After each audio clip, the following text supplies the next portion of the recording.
Hello everybody and welcome to Kerbal Space Program The Journey Begins, Part 10. Double digits now, who'd have thought it? You join us about half an orbit around from where we left you last time out, so let's get straight back into it.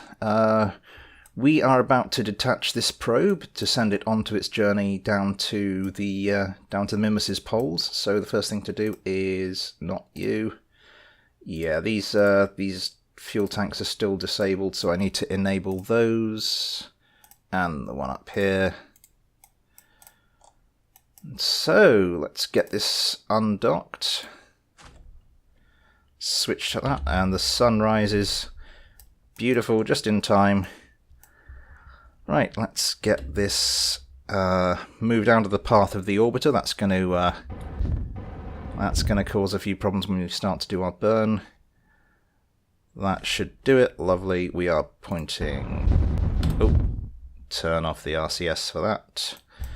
Our engine is not... doesn't want to activate through the normal staging process. There we go. Beautiful. Let's zoom right into there, and we want to set ourselves down somewhere on that little, like, ridge type thing. Let's start burning there. Coming down nicely. Wait for it, wait for it. About there. That should be perfect. And where's the orbiter gone? Where's the orbiter gone? Let's go and turn on those. The orbiter's flying off into the distance. And so the probe makes its merry way, flying on its own down to the surface of Minmus to pick up the first of its science. We can start time accelerating a bit as well, because that's going to take a while otherwise. Now, I made a bit of a mistake when I was putting this mission together. I didn't understand how unmanned vehicles work in the current version of KSP. I haven't used unmanned tech for a while. I thought you were alright as long as you were in line of sight of Kerbin or in line of sight of an antenna-equipped vehicle. This is not the case. You need some line of communication with Kerbin itself. Be that either through line of sight or communication with a relay-enabled antenna. So, not only can it be controlled by the orbiter, we don't have a relay-enabled antenna on the orbiter. We're just flying over the poles, so that's making that quite annoying there, trying to rotate everything. That's looking better there. But I think this is something we can work around. I'm up for the challenge. Let's get the landing legs down. Yeah, so we'll just have to see how things pan out. We're coming down quite low. We just need to remain on the sort of Kerbin side of the planet whilst we're doing any maneuvers of any description, which, as I said, quite a challenge, but I think I can work around it. Yeah, I'll get down a bit low. We'll land this and I'll discuss my plans a bit more depth. How are we doing? 500 on the altitude. Let's start burning there. We want that to be surface.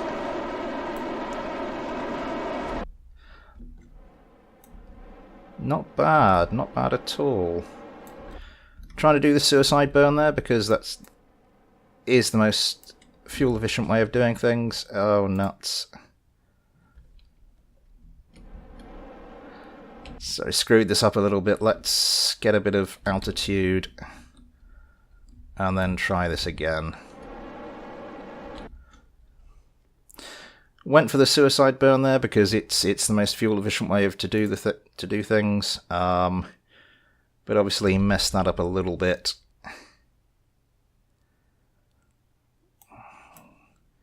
Just kill off some of our sideways velocity when we are going sideways. And that should set us up nicely for our little controlled descent. Make sure we're pointing retrograde again. There we go. So, minor hiccup. Just to compound the little thing with the antenna, but I think we can recover. Just keep ourselves coming in nice and steadily. All looking good. Thrust up a bit higher. Perfect. We got there in the end. So, do what we came here to do. Log the seismic data. 100 science. That will do very nicely. And we are going to get about 5 times as much back eventually. So that's 500. We have 8 experiments there. I'm not sure if we're going to be able to fill all 8 of them, but that's 800 science. So might even be as much as 4,000 science, but it's going to take a while. So the limitation that means we can only sort of do any maneuvers on the probe when we're in line of sight of Kerbin. I think what I'm going to have to do is come down here, taking in as many biomes as possible. And let's focus on Minmus itself. And then I might try and just stick to this side of Minmus and then just sort of hop across as the planet rotates sufficiently to allow us to do so. It's not perfect, but I'm up for the challenge. Anyway, this is going to take a while, so I think I will leave you here and go to post-commentary. So I will hand you over here to future me. Thanks, past me, and don't worry about those little hiccups with the landing. I think you're doing a great job. Anyway, we start to head off, going south, hopefully picking up one of the Highlands biomes. I know there's one just south of the poles somewhere, so I set a course for a likely spot, and we head on over there. Alas, it turns out it was not a Highlands biome, but a Midlands biome, but we don't have the Midlands biome either, so not to worry. We land and, well, we try to land but then start bouncing a lot, and I have to fire up the RCS thrusters to kind of get us back into some semblance of sanity. But anyway, we spot a little dark ridge just a short hop away, which we think might be the Highlands, so we set a course over there, and success. We managed to land successfully once again, and once again start bouncing uncontrollably. Time to fire up those RCS thrusters again. So anyway, we get our science, 3 down, potentially 5 to go. Where next, of course? We have a look at the map, and we see that little section of flats. Well, that's probably a good biome to get. Plus, there's normally like lowlands and slopes around those little flats areas, so we decide to head on over there and see what we can find. And once there, we start with what's becoming a settled routine by now. Land, start bouncing uncontrollably, then fire up the RCS thrusters to stop yourself bouncing uncontrollably. And then it's time to take our science and then head over. We decide to look at that little hilly ridge just to the south of us. We think there might be some lowlands, we think there might be some slopes. So we decide to head off in that direction, and fortunately, as it turns out, our intuitions were correct. Unfortunately, we completely overshoot both those biomes and find ourselves back in Minmus's Midlands. So we land, very quickly take off again, and see if we can be a bit more successful this time. We overshoot the slopes biome once again, but we end up in the lowlands biome, and this time I am prepared. The moment those landing legs touch the ground, we grab the science and get out of there. Then it's just a slow crawl up the hill to try and find the slopes biome that's eluded us twice already. The moment we find it, we kill our lateral velocity dead and make a soft landing. And, well, it's the usual stuff. But here we're going to have to stay for a moment, because we need to work out what we're going to do next. We've got a couple of options. Our fuel is running a little low. We fire up the RCS thrusters just to try and get us into some semblance of a decent landing. There we go. As I said, now we've got a choice because we're running a bit low on fuel. I've probably got enough to do a little bit more, but we're going to have to manoeuvre quite aggressively to get into a rendezvous with the mothership before we disappear over the other side of Kerbin. So we want lots of fuel to spare for that. So we decide we're going to look to make a rendezvous up with the mothership as soon as possible. So we head off west. Look to find a spot to land that should be underneath the mothership when it flies overhead and we need to take off. But looking at it, I decide to change my mind. You know what? We can get that biome, that little area of flats to the southwest of where we are now. So I change course and we get a nice arcing trajectory over towards that little area there. We land, of course, same old routine, land, start bouncing, fire up the RCS thrusters, you know the routine by now. We grab that science and then we look just to see how we are doing. We time accelerate forward to see when the mothership's overhead. We see how good we've lined it up. Not bad, it'll have to do. We need to get back to that mothership. So we take off and try to see how good a rendezvous we can get. How close can we get at closest approach? It's not ridiculously terrible to start with, but we certainly want to improve it. So I start trying to do what I think will close that separation. It just increases the separation. I try all sorts of things, including the opposite of things I've done that have increased the separation, and those just increase the separation as well. So yeah, getting a bit frustrated, I decide, well, I'll just try pointing towards the retrograde, the relative retrograde node, and seeing what that does. And eureka, that did in fact close that separation at closest approach, down to about 2.7, I think it was. Once again, not ideal, but it'll have to do. We have to get back to that mothership, and we don't have the luxury of the whole orbit in which to do so. So here we go back to the normal routine when trying to dock with something. We get close, we kill our relative velocity, point towards our target and start thrusting just to close that separation even further.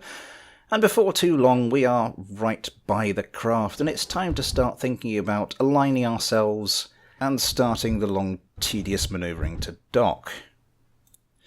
From here we had a bit of a tricky decision to make, because we still have one accelerometer that we haven't used, so we could refuel and risk it by going back down, but I decide we've got 7 science experiments, that's probably good enough, best not risk it, especially with the complications that line of sight involves. So we start to set our course back to Kerbin.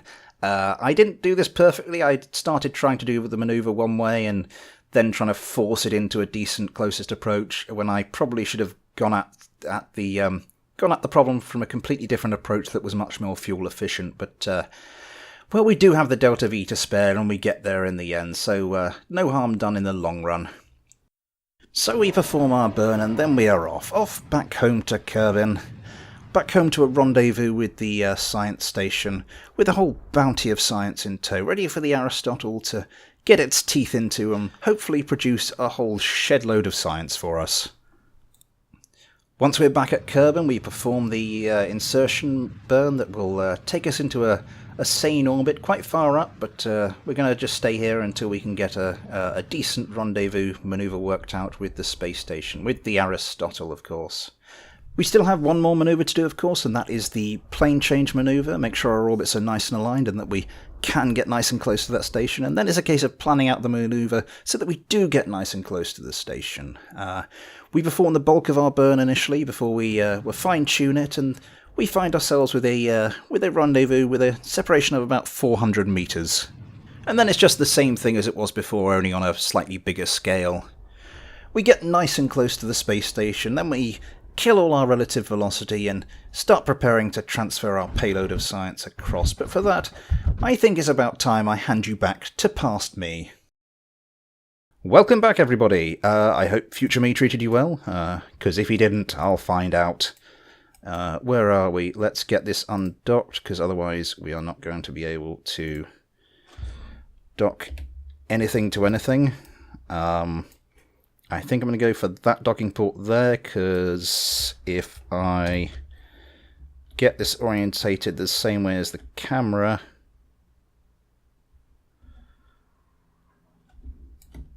just for ease of manoeuvring, then these aren't the sort of solar panels you can retract, so if I try and dock it in there, it might collide with that utility module there, but we're the right way up, should make manoeuvring a little easier.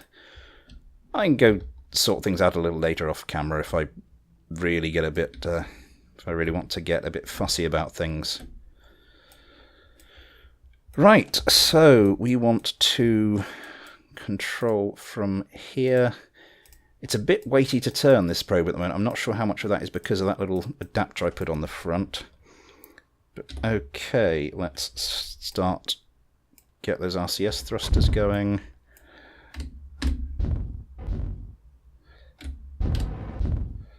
Well, that's interesting.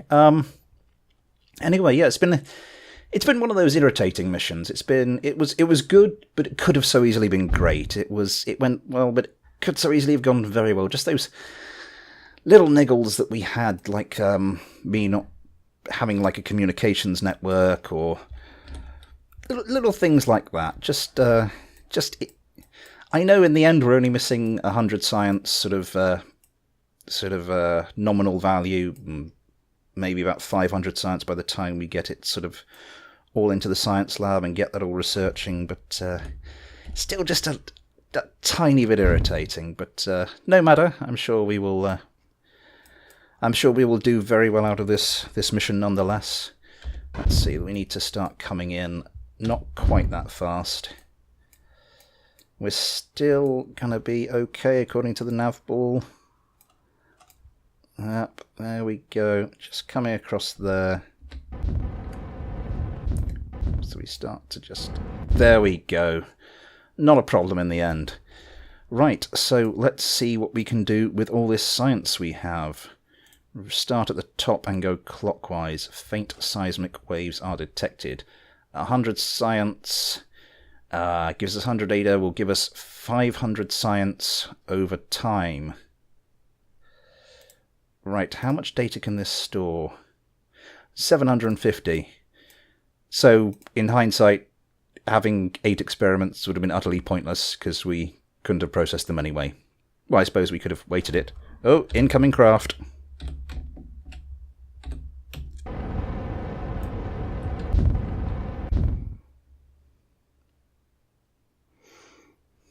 Yeah, you know how I was saying about the little things that keep going wrong?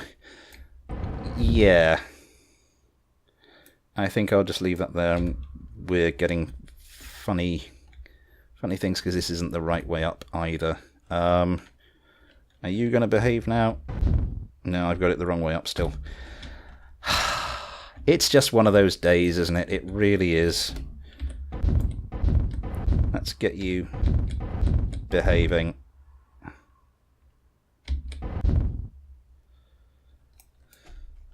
Where are you going now? That'll do. Where were we? So we now have 100 science. Review data. Transfer that to the lab. Review data. Transfer that to the lab. Review data. Transfer that to the lab. Review data. Transfer you to the lab. Number 6, I think. So this should be number 7. And this should be blank. Brilliant. So, yes, that's wiped all of those. So, so that entire thing can be reused as one. As I said, that's the beauty of having... I will just park this sort of satellite now, this probe, leave it attached to the space station. If we want to do a future similar mission, we can come up, or if we want to change the mission, we can come up with a different sensor suite and just attach that to the front of the probe. Just gives us a lot of flexibility. It's a rare example of forward thinking in this series. There won't be much else. So let's have a look at our science lab. Science is none at the moment, 700 data out of 750, 17 science a day. Inactive, let's see what happens when we start the research. This is going to be the big one.